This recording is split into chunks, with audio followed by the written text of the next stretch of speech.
Aveți voie, ca presă, așa, ordinară cum sunteți?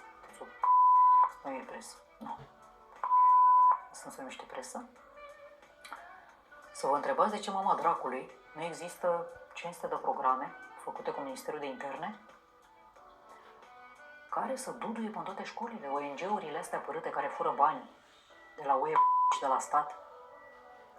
De ce nu au 5.000 de programe antidrog făcute cu Ministerul de Interne și cu direcțiile antidrog în toate școlile și liceele? De ce nu iau copiii și nu-i plimbă pe la dezintoxicare? Dar cum o să le spui copiilor tăi de... cum o să le spun? Păi vă spun eu cum am făcut.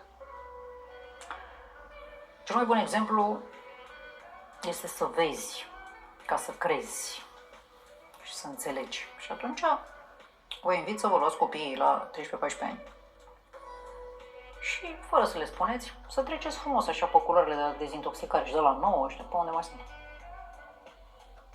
Cu ușile la perete.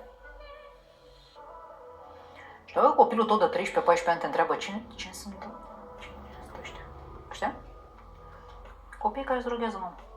Ăștia sunt. Tinerii care se droghează. Uite, stai aici legați de pat. Uitați.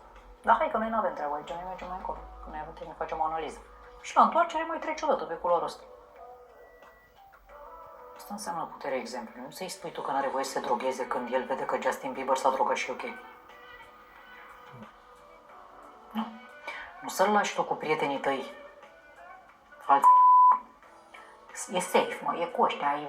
Avem noi niște prieteni băieți. Au plecat toți la club, dar au cred că știi ce? Avem încredere că ăștia sunt foarte cuminței pe zi. Ce? 95% dintre copii se droghează. Copiii de bangata, 95% se droghează cu de toate. Cu toate drogurile, nici nu imaginați combinațiile. Atât. În jurul meu, copiii 5% de întrebări nu se droghează. Restul se droghează toți. În ultimul hal. Cum nu se află, cum nu se mușamalizează? Păi voi dacă mergeți la IML în fiecare seară, așa, hai să zicem, joi, vineri, sâmbătă, duminică, face șoc. Păi cred că sunt 100 de copii pe acolo. Tineri, fie scafulgi. Vreți să știți pe la toxicologie și pe la ATI? Și până anumite case pe Nordului și până Pipera și până unde vin asistentele să aducă copiii back from overdose? La petreceri? Este la ordinea zilei asta. Dar presa, adică habar n-are.